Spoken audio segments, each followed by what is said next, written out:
This flag right here is the Confederate battle flag. This is not the flag of the Ku Klux Klan. This is the flag of the Ku Klux Klan.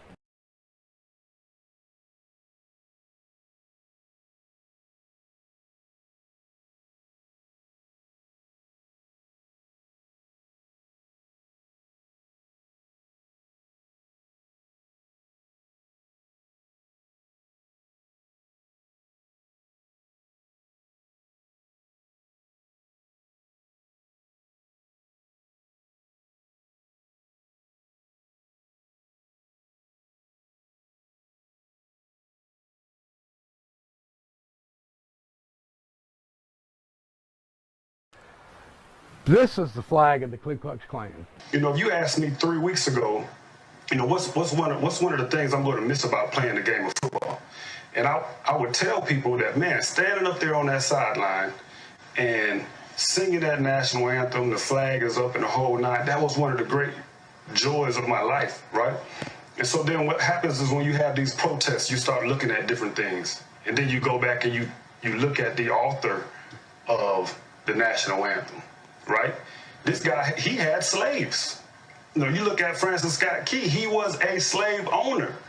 So now, as I'm thinking about the national anthem, and I hear that line for the land of the free, he wasn't talking about me. Mm-hmm. You know, he wasn't talking about Randy. This is the flag of the Ku Klux Klan. I never thought about the Star-Spangled Banner being written by a slave owner. Did you ever think about that? Did you guys ever think about? I never thought about that. And there he is. He's got to get up and put his hand. And that song was written by a freaking slave owner. And those words weren't written for him. This is the flag of the Ku Klux Klan. And there was that verse that was omitted, too. This is the flag of the Ku Klux Klan. And here are those lyrics, that third stanza that they don't play anymore or sing anymore from the national anthem. Correct? Here it is. It says, and where is that band who so vauntingly swore that the havoc of war and the battle's confusion, a home and a country should leave us no more? Their blood has washed out their foul footsteps' pollution. No refuge could save their hireling and slave from the terror of flight or the gloom of the grave. And the Star-Spangled Banner in triumph doth wave o'er the land of the free and the home of the brave. I don't really understand that. Yeah, it's like reading racist Shakespeare. Yeah, it's like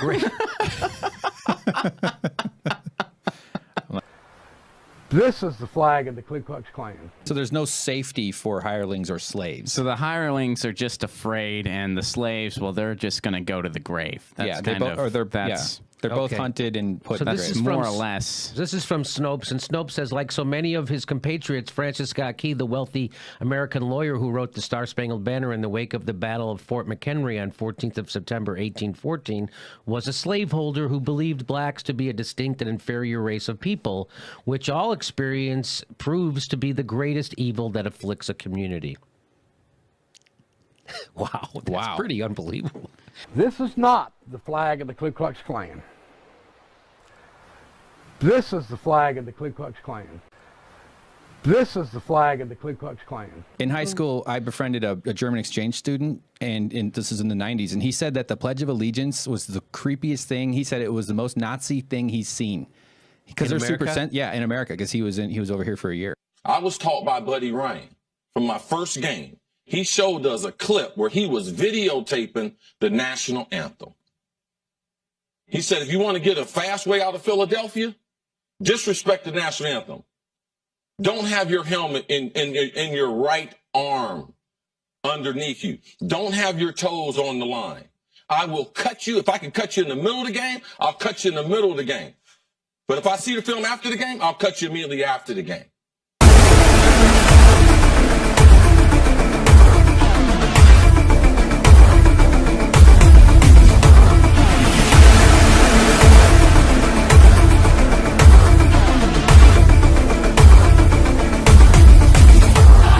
Snopes goes on, it goes without saying that Francis Scott Key did not have the enslaved black population of America in mind when he penned the words land of the free. It would be logical to assume that he might have harbored a special resentment toward African Americans who fought against the United States on behalf of the king.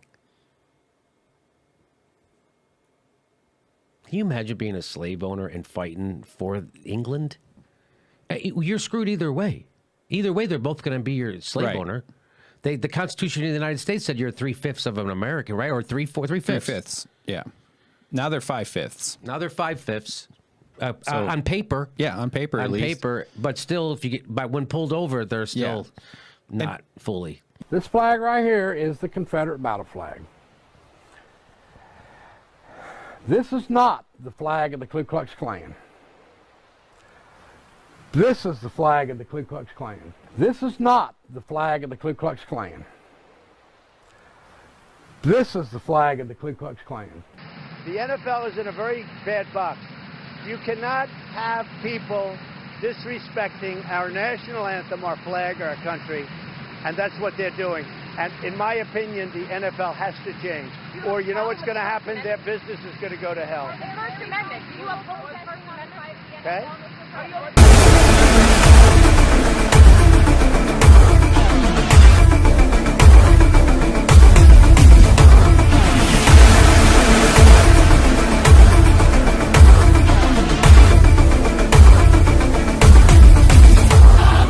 If you are forced to show how patriotic you are by standing for the national anthem, it becomes meaningless. If you're forced to do it, it's just a display. There's nothing driving it other than the fact that you have to do it. You're not allowed not to, which is not the case in the NFL. Wouldn't you love to see one of these NFL owners, when somebody disrespects our flag, to say, get that son of a bitch off the field right now, out, he's fired. He's fired!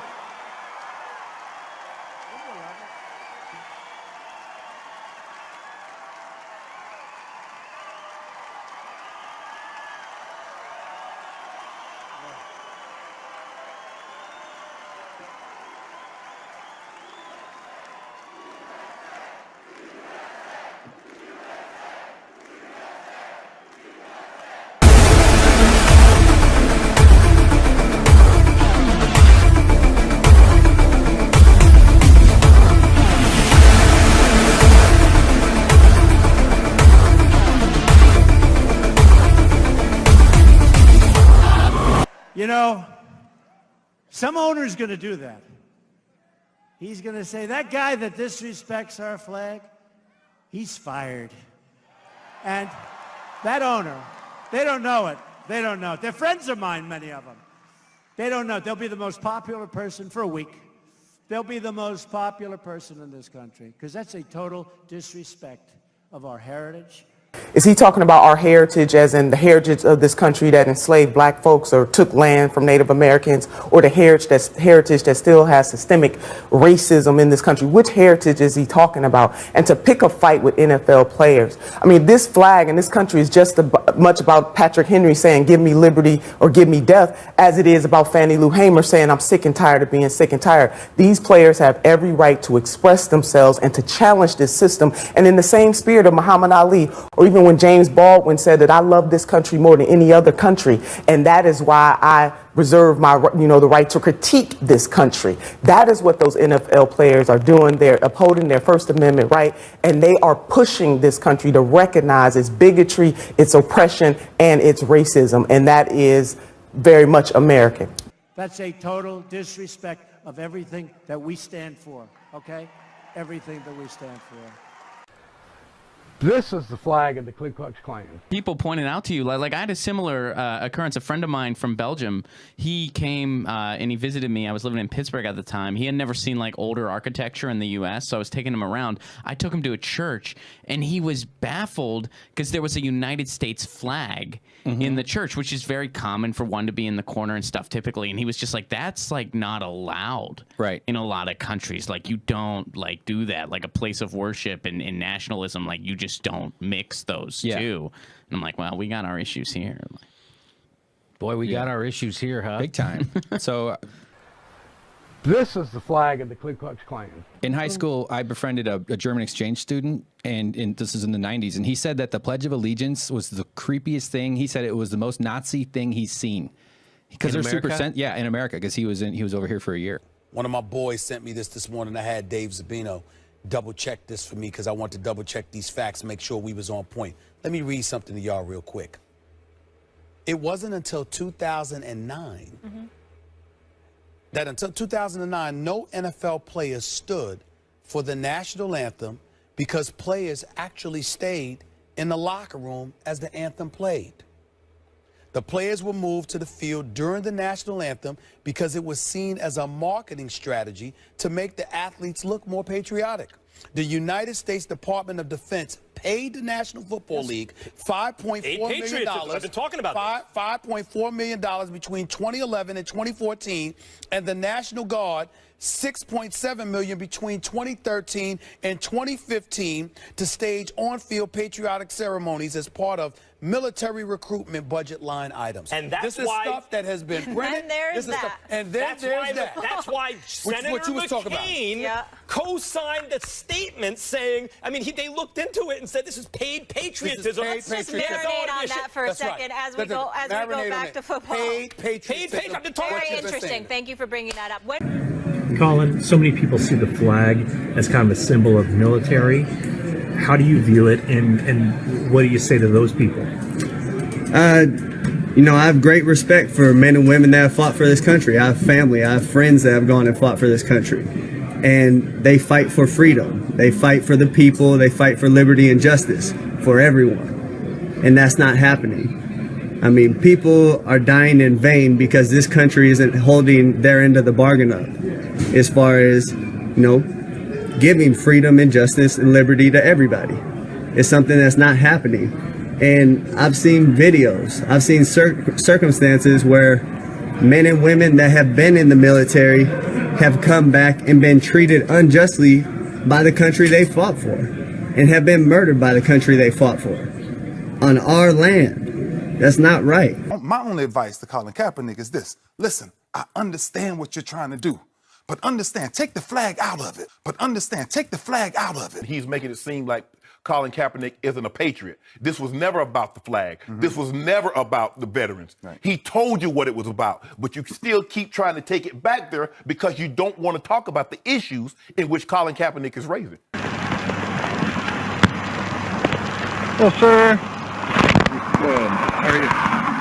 Good. The reason I pulled you over, your brake lights are out. So you only have one active brake light, and that's going to be your passenger side one. Your third brake light, which is up here on top, and on this one back here, is going to be out. You have your license and insurance?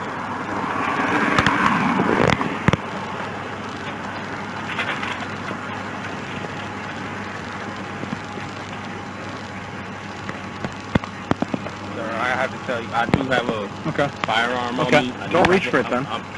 Don't pull it out. Don't pull it out. You just killed my boy. That wasn't me. That wasn't me. That wasn't me. That wasn't me. He wasn't me. Don't pull it out. He wasn't. Don't move. Oh, man. Don't move! Oh my Don't God! move! Oh my God! I'm shaking! Don't move! Don't move, baby! Code 3! Get the baby out of here! Stay with me. We got pulled over for a busted tail light in the back, and the police. He's covered. He killed my friend. He's licensed. He's licensed to carry. He was trying to get out his ID and his wallet out his pocket, and he let the officer know that he had a firearm and he was reaching for his wallet, and the officer just shot him in his arm. We're waiting for a back. I will, sir. No worries. I will. He just shot his arm off. We got pulled over on Larpener. I told him not to reach for it. I told him to get his hand out. You told him to get his ID, sir, and his driver's license. Oh my God, please don't tell me he's dead.